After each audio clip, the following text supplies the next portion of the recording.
Hello everyone, welcome to easy access commerce classes. मैं जानता हूं बहुत दिन बाद मैं वापस आया हूं। काफ़ी टाइम हो चुका था, हम वीडियोस पे काम नहीं कर पा रहे थे क्योंकि आप ही के लिए कुछ कंटेंट डिज़ाइन कर रहे थे। मेरे प्यारे बच्चों, आपकी डेट शीट आ चुकी है, सिलेबस खत्म हो चुका होगा, रिवीजन चल रही होगी। तो एक बहुत इंपॉर्टेंट सवाल जो आपके लिए अभी मैं लेकर आया हूं वो ये कि क्या आपके सिलेबस में, पैटर्न में कोई चेंज आया है क्या पेपर में, कि क्या आपके पेपर पैटर्न में कोई चेंज है? आपने सुना सवाल क्या है? तो आइए जरा हम इसके ऊपर बात करते हैं। तो मेरे प्यारे दोस्तों, अब जो आपका पेपर बोर्ड लेने वाला है उस पेपर में बहुत ज्यादा फोकस रहेगा कॉम्पिटेंसी बेस्ड क्वेश्चंस में। कितना? अप्रोक्सीमेटली 50% पेपर जो होगा उसके अंदर कॉम्पिटेंसी बेस्ड क्वेश्चंस होने वाले हैं। बहुत सारे बच्चों को तो अभी यही नहीं पता है कि कॉम्पिटेंसी बेस्ड क्वेश्चन होते क्या हैं। हम उसके ऊपर बात करेंगे, सुनिएगा जरा। It will be based on the real life scenario. आपको कोई रियल लाइफ सिचुएशन दे दी जाएगी, उसके ऊपर आपका विचार पूछा जाएगा और अब आपको पढ़ना होगा रीजंस के साथ। अगर आपने किसी भी चीज को रटा हुआ है, मैं यहां पर एक छोटा सा एग्जांपल ले लेता हूं ताकि आपकी मेरी बात समझ में आ जाए। जब हम शेयर्स इशू की जर्नल एंट्री डालते हैं तो 8 जर्नल एंट्री बता दी जाती हैं। उन जर्नल एंट्रीज के पीछे का रीजन अगर आपको नहीं पता है तो खाली उन जर्नल एंट्रीज को लर्न करने से आपका काम नहीं चलने वाला है। इसीलिए बोला जा रहा है कि अब आपको जब पढ़ना होगा तो आपको रीजन के साथ पढ़ना होगा। तो अब जो और आपका क्वेश्चन यहां पर कॉम्पिटेंसी बेस्ड चेक करेगा, वो कैसे चेक करेगा? अकाउंटिंग प्रिंसिपल्स जो आपने 11th में पढ़े थे उनकी एप्लीकेशन चेक की जा सकती है और अब क्रैमिंग से काम नहीं चलने वाला है।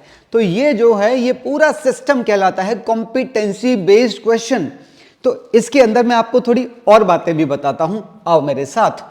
कॉम्पिटेंसी बेस्ड क्वेश्चंस की मैं अगर बात करूं, it can be in terms of multiple choice question. Competency based question जो हो सकते हैं वो असर्शन रीजन की फॉर्म में भी हो सकते हैं और वो करेक्ट और इनकरेक्ट स्टेटमेंट की फॉर्म में भी हो सकते हैं और वो केस बेस्ड भी हो सकते हैं। ठीक है, पर आपको पता ही है इन सब के अंदर मल्टीपल आंसर्स होते हैं। आंसर मतलब मल्टीपल चॉइस होती है, आंसर तो एक ही होगा। तो ये जो सारे हैं these are multiple choice type questions. तो ये इनमें से कोई सा भी कॉम्पिटेंसी बेस्ड के अंदर पूछा जा सकता है। तो अब आपको बहुत ही रीजन के साथ, बहुत ही तरीके के साथ पढ़ने की जरूरत है। आइए जरा इसमें मैं आपको और कुछ बातें बताता हूं। ये जो कॉम्पिटेंसी बेस्ड क्वेश्चन है, जिसे कि मैं अब CBQ बोलूंगा इसके आगे, सुनिएगा। तो CBQs can be for 1 mark, 3 mark, 4 mark और 6 मार्क। तो ऐसा नहीं है कि सिर्फ 1 मार्क में ही पूछे जा सकते हैं, ये 1, 3, 4 या 6 में भी आपसे पूछे जा सकते हैं। तो आपको तैयारी हर तरह के क्वेश्चन के लिए करनी होगी। अब क्वेश्चन जैसे पहले जो होता था, पहले लॉन्ग क्वेश्चन पूछ लिए जाते थे, बड़े बड़े क्वेश्चन पूछ लिए जाते थे, उनमें रीजन टेस्ट नहीं होता था। बच्चा एक पैटर्न लर्न कर लेता है, उसी पैटर्न को पेपर पे लिखाता था और नंबर मिल जाते थे। अब इससे काम नहीं चलेगा। 50% पेपर अगर कॉम्पिटेंसी बेस्ड बन गया है, इसका मतलब आप समझ रहे हैं, आपके पास खाली 50% मार्जिन ही रह गया है पास होने के लिए। बाकी अगर आपको अच्छा स्कोर चाहिए तो उसके लिए आपको रीजन के साथ अगर आपने पढ़ा होगा तो वो ही आपके काम आएगा। आगे चलिए और मैं आपको इसके अंदर कुछ बातें बताता हूं। तो मेरे प्यारे बच्चों, अब ऐसा है कि कॉम्पिटेंसी बेस्ड की हम एक प्रॉपर सीरीज आपके लिए लेकर आए हैं। अब आपको चिंता करने की कोई जरूरत नहीं है। हम बहुत ही जल्दी, ऑलमोस्ट हर वीक आपके लिए कुछ ना कुछ चैप्टर्स की कॉम्पिटेंसी बेस्ड सीरीज लेकर आएंगे और इसके अंदर क्या होगा, हर चैप्टर की सीरीज आपको मिलेगी, हर चैप्टर के क्वेश्चन मिलेंगे, चाहे वो MCQ हो, चाहे वो असर्शन रीजन हो, केस बेस्ड हो, हर तरह के क्वेश्चन हम आपके साथ शेयर करने वाले हैं। बस आपको हमारे साथ बने रहना होगा ताकि आपकी ये प्रैक्टिस एग्जाम तक कंटिन्यू रहे। चलिए जरा, तो आप हमारे चैनल को लाइक, शेयर और सब्सक्राइब करना बिल्कुल मत भूलिएगा। तो दोस्तों, बात ऐसी है कि अगर आपके कंसेप्ट क्लियर नहीं है, कॉम्पिटेंसी बेस्ड तो मैं आपके लिए चलाने ही वाला हूं अब से, अगर आपके कंसेप्ट क्लियर नहीं है तो हर चैप्टर की एक प्लेलिस्ट हमारे YouTube चैनल पर अवेलेबल है। आप वहां से जाकर पहले अपने कंसेप्ट को स्ट्रॉन्ग कीजिएगा, उसके बाद हमारी कॉम्पिटेंसी सीरीज जो हम आज शुरू कर रहे हैं वो आपको बहुत मदद पहुंचाएगी। ठीक है, चलिए जरा बात करते हैं। और हमारे चैनल का नाम है EZ accountancy classes. Don't forget to like, share and subscribe. आइए जरा आगे बढ़ते हैं। तो दोस्तों मैं आज क्या शुरू करने जा रहा हूं, class 12th chapter fundamental of partnership का कॉम्पिटेंसी बेस्ड क्वेश्चन, जिसमें मैंने बोला एमसीक्यू भी हो सकते हैं, असर्शन रीजन भी हो सकते हैं, केस बेस्ड भी हो सकते हैं। तो उसका पहला टाइप मैं आपके सामने लेकर आया हूं, फंडामेंटल ऑफ पार्टनरशिप से MCQ based competency based questions. आइए जरा मेरे साथ। तो ये रहा हमारा पहला क्वेश्चन, आइए जरा पढ़िएगा।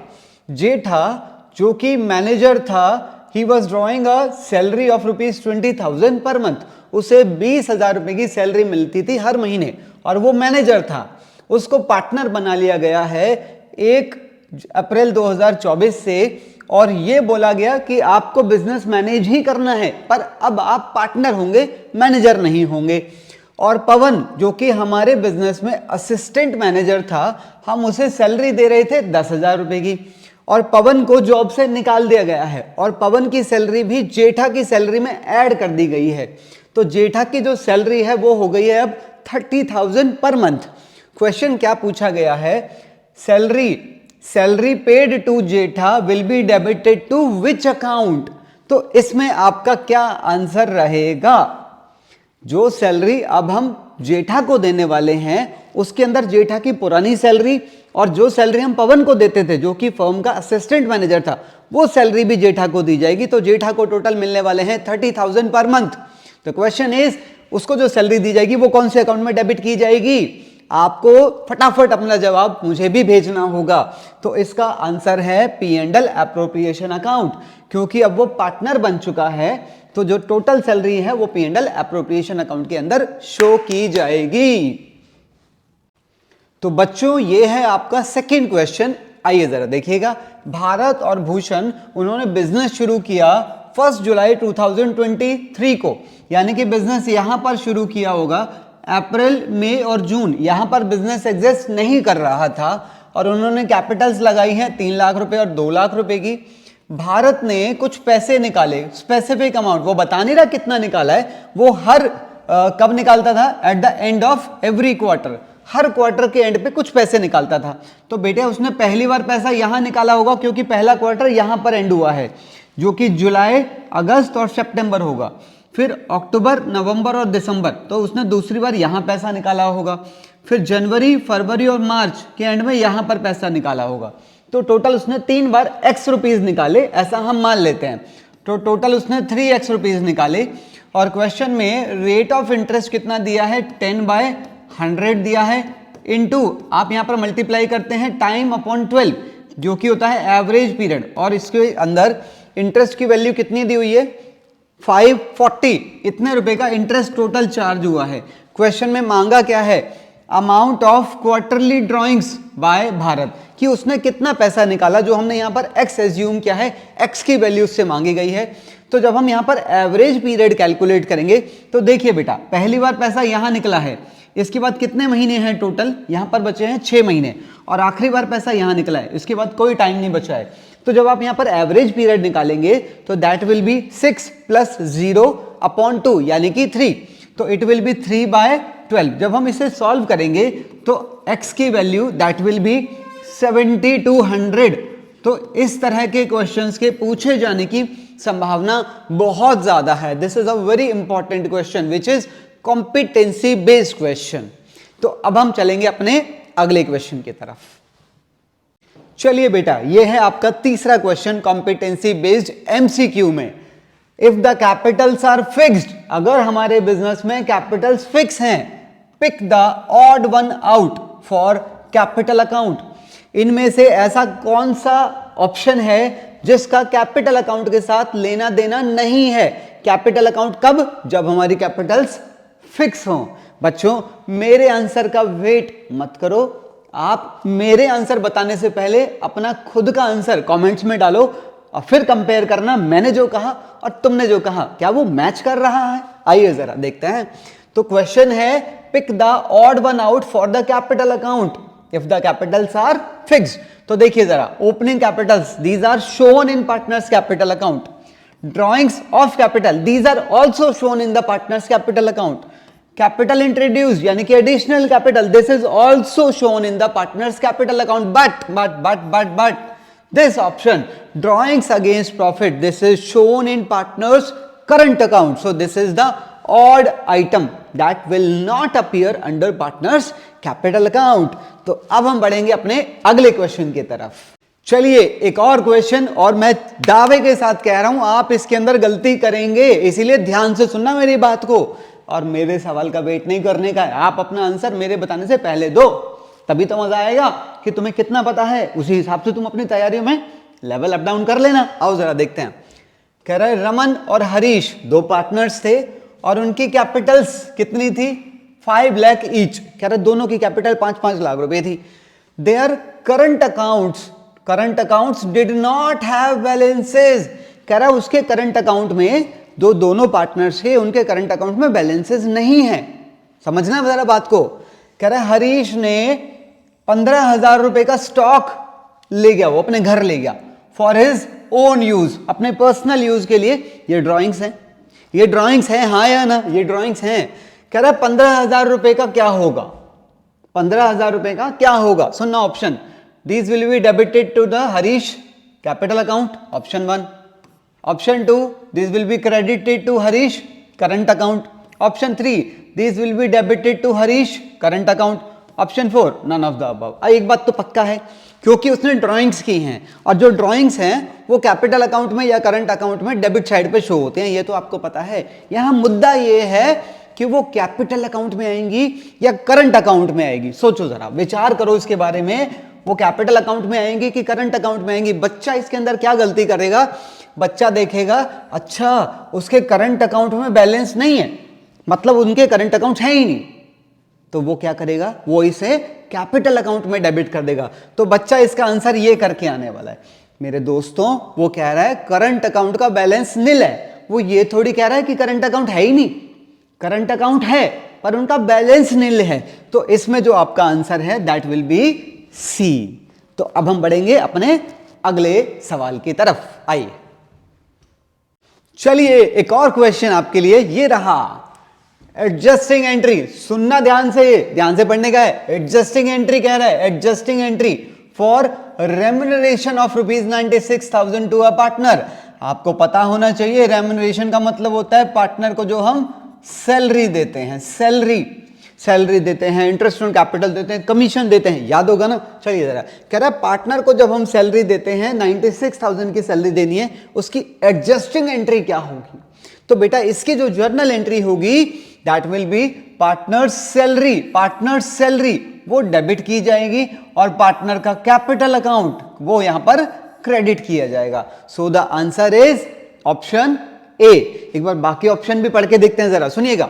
कह रहा है पार्टनर्स का सैलरी अकाउंट डेबिट होगा और P&L एप्रोप्रिएशन अकाउंट क्रेडिट. ऐसा करने से salary profit and loss appropriation के क्रेडिट साइड पे नजर आ जाएगी. सोचो, तो ये ऑप्शन गलत है. आगे चलो. Debit profit and loss appropriation account and credit partners capital account. अगर आप ऐसा करोगे तो क्या होगा? P&L एप्रोप्रिएशन के डेबिट साइड पे जहां पर आप लिखते थे to salary, to interest, to commission, वहां पर अब क्या लिखा हुआ आ जाएगा? वहां लिखा आ जाएगा टू पार्टनर्स कैपिटल. तो ये भी गलत है, तो इसे भी हटाओ. अगले पे आओ. डेबिट प्रॉफिट एंड लॉस, ये तो वैसे ही गलत है. पार्टनर को सैलरी दे रहे हो तो P&L अकाउंट का तो नाम ही नहीं आएगा. नाम सीधा किसका आएगा? पार्टनर्स कैपिटल और P&L एप्रोप्रिएशन अकाउंट. तो यहां पर जो जर्नल एंट्री बनेगी that will be partners salary account debit to partners capital account. तो अगले सवाल की तरफ बढ़ते हैं. चलिए जरा. चलिए बेटा, कॉम्पिटेंसी बेस्ड का एक और क्वेश्चन आपके लिए लेकर आया हूं.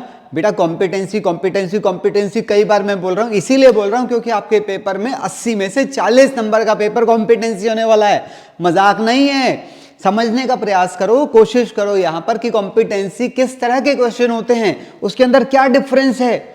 गए वो दिन जब रिवैल्यूएशन, कैपिटल और बैलेंस शीट बनाकर एंट्री डालकर काम चल जाता था. गए वो दिन, छू हो गए. अब आपको रीजन के साथ पढ़ना है, तो समझने की कोशिश करो कि किस टाइप के क्वेश्चन कॉम्पिटेंसी वाले होते हैं. देखो जरा क्वेश्चन कह रहा है remuneration to the partners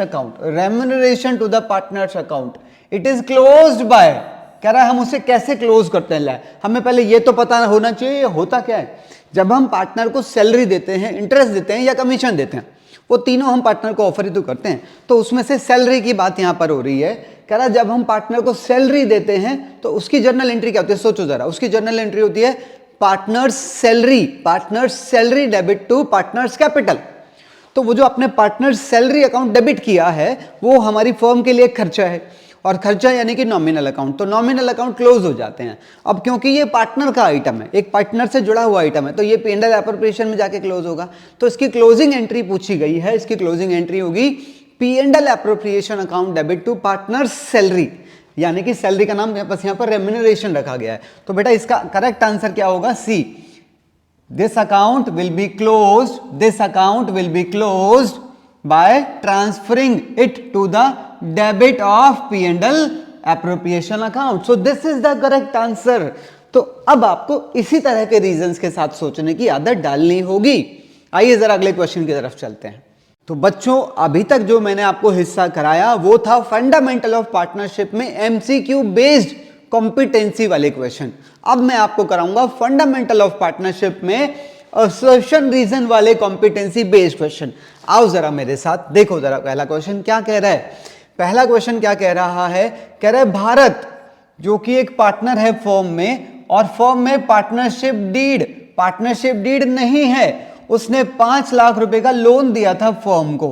eight the end of the year partners agreed to allow interest on loan by Bharat at the rate 8%। Partnership deed नहीं थी और पार्टनर्स एग्री हो गए उसे 8% के हिसाब से इंटरेस्ट देने के लिए। तो क्या ये ठीक है, सोचो जरा, क्या ये ठीक है? इसके अलावा दूसरी स्टेटमेंट क्या दी हुई है, कह रहा है in the absence of partnership deed provisions of the partnership act 1932 will apply. 10 interest on loan by partner is allowed at the rate 6%। तो मेरे प्यारे दोस्तों ये जो बात यहां असर्शन में बोली गई है दिस इज एब्सोल्युटली ट्रू, इसमें कुछ गलत नहीं है, पर रीजन में भी जो बात बोली गई है this is also absolutely true. ऐसा इसलिए, सुनिएगा जरा, अगर यहां पर पार्टनरशिप डीड नहीं थी तो पार्टनर्स म्यूचुअली एग्री होकर उसे 8% का इंटरेस्ट दे रहे हैं, जो कि गलत नहीं है। आप देखो अगर वो यहां पर एग्री हो गए हैं तो ये भी तो एग्रीमेंट ही है ना भाई, तो हो तो गई डीड, क्योंकि डीड कैन बी, जो पार्टनरशिप एग्रीमेंट है दैट कैन बी रिटन और ओरल, तो यहां पर ये ओरली डिसाइड हुआ है, तो ये बिल्कुल ठीक है और ये रीजन भी बिल्कुल ठीक कह रहा है। अब हमें क्या करना है, हमें बस इन दोनों में एक रिलेशन एस्टैब्लिश करना है कि जो रीजन यहां दिया गया है क्या वो इस पहली स्टेटमेंट का रीजन है, मतलब इन दोनों में आपस में कनेक्शन है कि नहीं है। तो आओ जरा हम इसके ऑप्शन भी चेक करेंगे। अब मैं आपको ऑप्शन के बारे में एक बात बता दूं, बेटा ये जो ऑप्शंस है ना, जरूरी नहीं है इनका सीक्वेंस आपको पेपर में सेम ही देखने के लिए मिलेगा, इनका सीक्वेंस अप डाउन हो सकता है, इसीलिए आपको ऑप्शंस को बहुत ध्यान से पढ़ना है, ब्लैंक होकर नहीं जाना है कि नहीं नहीं ए पे ये होगा, बी पे ये होगा, सी पे होगा, डी पे, ऐसा नहीं होगा, इनके आंसर्स अप डाउन हो सकते हैं। तो आओ जरा फिलहाल इस क्वेश्चन के बारे में बात कर ले। जैसे मैंने बोला कि this is true and this is also true, बस अब मुझे इनके रीजन देखने हैं। सुनिए जो पहली स्टेटमेंट हमें यहाँ पर दी गई है, अगर मैं इसके रीजन की बात करूं तो इसका रीजन ये होना चाहिए कि जब पार्टनरशिप डीड नहीं होती है तो उस केस में पार्टनर्स म्यूचुअली यहां पर ओरली डिसाइड कर रहे हैं, तो ओरली डिसाइड करने के बाद 8% का इंटरेस्ट भी देना गलत नहीं है। तो ये जो रीजन है ये अपने आप में ट्रू है, पर इस रीजन का इस असर्शन के साथ कोई लेना देना है नहीं। तो आओ जरा अगर हम इसके ऑप्शन चेक करें तो ऑप्शन ए क्या कह रहा है, assertion A and the reason are correct, कह रहा है दोनों ठीक है। हाँ फिलहाल तो दोनों ठीक है, but the reason R is not correct explanation of assertion A, बिल्कुल ठीक है, यही आंसर है हमारा कि जो हमारा रीजन दिया हुआ है उसका असर्शन के साथ कोई लेना देना नहीं है। सो the correct answer is option ए। आओ जरा हम अपने अगले क्वेश्चन की तरफ चलते हैं, असर्शन रीजन के अंदर ही।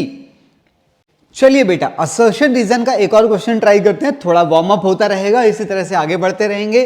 कह रहे the fix capital account balance of partners में change due to additional capital और विड्रॉल ऑफ कैपिटल और बोथ ड्यूरिंग द ईयर। ये बिल्कुल ठीक कह रहे हैं, जब पार्टनर्स की कैपिटल फिक्स होती है तो उस केस में उनकी कैपिटल सिर्फ दो ही रीजन से चेंज हो सकती है, एडिशनल कैपिटल और withdrawal of capital. So the assertion is absolutely correct, this is true. Reason पे बात करते हैं। Under fix capital method the capital partners capital balance always remain same, this is absolutely false, ये correct नहीं है। कह रहा है जब पार्टनर्स की कैपिटल फिक्स होती है सो पार्टनर का capital account balance always remain same. नहीं भाई, वो चेंज हो सकता है, इसका इसके साथ कोई लेना देना ही नहीं है। पहली बात तो ये रीजन है ही गलत, ये रीजन ही गलत है। दूसरी बात, इसका इसके साथ कोई लेना देना भी नहीं है। सो यहां पर अगर हम ऑप्शन देखें ए, बी, सी और डी, तो आप ठीक से देखो, यहां पर करेक्ट आंसर इज सी, क्योंकि assertion A is correct but the reason R is not correct. So the correct answer is option C. चलिए जरा अपने अगले हिस्से की तरफ चलते हैं। चलिए बेटा, अब मैं आपके साथ डिस्कस करूंगा फंडामेंटल ऑफ पार्टनरशिप में कॉम्पिटेंसी बेस्ड क्वेश्चन के अंदर करेक्ट और इनकरेक्ट, जो कि एक बहुत ही नए टाइप के क्वेश्चन है पर बेहद आसान होते हैं। कोई ऐसी टेंशन वाली बात नहीं है, आपकी सिर्फ जो कंसेप्ट की पकड़ है वो अच्छी होनी चाहिए। और मैंने अभी बताया था, कंसेप्ट की पकड़ अगर आपकी नहीं है तो हमारे चैनल पे हर चैप्टर की प्लेलिस्ट अवेलेबल है, आप जाकर देखिए तो सही। आइए जरा इसके पर बात करते हैं। देखिए जरा पहला क्वेश्चन क्या कह रहा है। स्टेटमेंट 1 हमें दे रहा है और स्टेटमेंट 1 में वो हमें क्या कह रहा है, no interest on capital will be allowed if deed is silent about interest on capital. This is absolutely correct कि भाई जब पार्टनरशिप डीड नहीं है या पार्टनरशिप डीड साइलेंट है तो उस केस में इंटरेस्ट ऑन कैपिटल नहीं दिया जाता है। बिल्कुल ठीक कह रहा है। आगे आओ, statement number 2, no interest on capital will be allowed in case of loss. This is wrong, this is incorrect. सोचो, कभी कभार जब इंटरेस्ट ऑन कैपिटल को एक चार्जेबल आइटम मान लिया जाता है तो उस केस में हम लॉस होने के बाद भी इंटरेस्ट ऑन कैपिटल देते हैं। So this is incorrect, this is correct, this is incorrect. So the correct answer is option number C, statement option B, statement 1 is correct and statement 2 is incorrect. So this is the correct answer. कभी कभार हमसे भी गलतियां हो जाती है भाई, तो मैंने इसकी जगह पर ये कर दिया था बाय मिस्टेक। आइए जरा अगले क्वेश्चन की तरफ चलते हैं। इसी के अंदर देखिए जरा, statement 1, profit and loss appropriation account is prepared to distribute the net profit of the firm among its partner. आपको पता होगा ये बिल्कुल सही है कि भाई जो profit and loss appropriation account बनाया जाता है वो फर्म के प्रॉफिट को बांटने के लिए ही बनाया जाता है। स्टेटमेंट नंबर 2 पे बात करते हैं। Profit and loss appropriation account, profit and loss appropriation account does not follow the concept of matching principal. है ये क्या है? याद करो, जब हम 11th में थे तो मैं यहां पर प्रॉफिट एंड लॉस अकाउंट की बात कर रहा हूं, मैं पी एंड एल एप्रोप्रिएशन की 2 मिनट बात नहीं कर रहा हूं। पी एंड एल अकाउंट में क्या कहता था मैचिंग कंसेप्ट, कि अगर आपने यहां पर कोई इनकम लिखी है तो उस इनकम को कमाने में जो खर्चे आपने किए हैं वो खर्चे आपको यहां पर लिखने चाहिए। ये होता था आपका मैचिंग कंसेप्ट। अब P and L appropriation account में ये कंसेप्ट फॉलो नहीं होता है। सोचो, आपको जितना प्रॉफिट हुआ है आप उतना प्रॉफिट डिस्ट्रीब्यूट कर दोगे। अगर आपको प्रॉफिट कम हुआ है तो पार्टनर्स में कम ही बांटा जाएगा, ज्यादा हुआ है तो ज्यादा बांटा जाएगा। तो उसमें इनकम और एक्सपेंसेस के साथ कोई लेना देना नहीं है। So P and L appropriation account में मैचिंग कंसेप्ट फॉलो नहीं होता है। तो क्या कह रहा है, P and L appropriation account does not follow the concept of matching principle. This is also correct. So दोनों स्टेटमेंट बिल्कुल करेक्ट हैं। So the correct answer is option A. This is the correct answer of this question. अब हम आगे बढ़ेंगे अपने अगले हिस्से की तरफ। चलिए मेरे साथ। चलिए बच्चों, तो competency based fundamental of partnership के अंदर हमारा अगला हिस्सा है केस बेस्ड क्वेश्चन। आइए जरा एक क्वेश्चन इसके ऊपर भी ट्राई करते हैं। अदिति और सौरभ पार्टनर्स थे और उनका प्रॉफिट शेयरिंग रेशियो था 2:1। 1 अप्रैल 2022 को उनकी जो कैपिटल्स थी वो 5 लाख और 4 लाख रुपए की कैपिटल दी हुई है। बिफोर एनी अप्रोप्रिएशन फर्म को कितना प्रॉफिट हुआ? यहां पर 81,000 का प्रॉफिट हुआ है for the year ended 31 March 2023। According to the partnership deed interest on capital कितना देना था? 10% देना था। अगर मैं यहां पर देखूं, एक profit and loss appropriation account अगर मैं बनाऊं तो यहां पर मेरा जो नेट प्रॉफिट है, द प्रॉफिट इज 81,000 और अगर मैं यहाँ इंटरेस्ट ऑन कैपिटल पार्टनर्स को देना शुरू करूं तो इंटरेस्ट ऑन कैपिटल अदिति और सौरभ को हम देंगे 10% of 5 lakh and 4 lakh which will be 50,000 and 40,000, so the total is 90,000। पर क्योंकि हमारा जो प्रॉफिट है वो सफिशिएंट नहीं है तो मैं पार्टनर्स को इंटरेस्ट ऑन कैपिटल नहीं दे पाऊंगा। तो इस केस में मैं क्या करूंगा, इस इंटरेस्ट का जो रेशो बन रहा है 50,000 और 40,000 का जो रेशो बन रहा है विच इज 5:4, 5:4, इसी रेशो में इस अवेलेबल प्रॉफिट को पार्टनर्स में इंटरेस्ट ऑन कैपिटल की तरह बांटा जाएगा। यही हमारा पहला क्वेश्चन है। Interest on capital will be provided to Aditi and Saurabh in which of the following ratio, so the answer is option A. और अगर इसी के मैं सेकेंड क्वेश्चन के अंदर जाऊं तो देखिए जरा वहां पर क्या बोला गया है, इंटरेस्ट ऑन कैपिटल जो अदिति को दिया जाएगा, तो एक बार जरा वापस आइए, इंटरेस्ट ऑन कैपिटल जो अदिति को दिया जाएगा जो कि इस रेशियो में दिया जाएगा, तो 81,000 का 5/9, सो द आंसर इज 45,000 का इंटरेस्ट जो हम अदिति को देंगे, so the answer is option B. तो बेटा ये था फंडामेंटल का वो हिस्सा जो कॉम्पिटेंसी बेस्ड वाले क्वेश्चंस क्रिएट करेंगे जो कि 40 मार्क्स का है। तो बच्चों ये था फंडामेंटल ऑफ पार्टनरशिप का कॉम्पिटेंसी बेस्ड सेक्शन। तो दोस्तों आपको सिर्फ हमारे साथ बने रहना है, बहुत ही जल्दी हम लेकर आएंगे अगले सारे chapters, admission, retirement, dissolution, share वगैरह वगैरह वगैरह वगैरह, उसकी सीरीज पूरी की पूरी आपके लिए लाई जाएगी कॉम्पिटेंसी बेस्ड सेक्शन।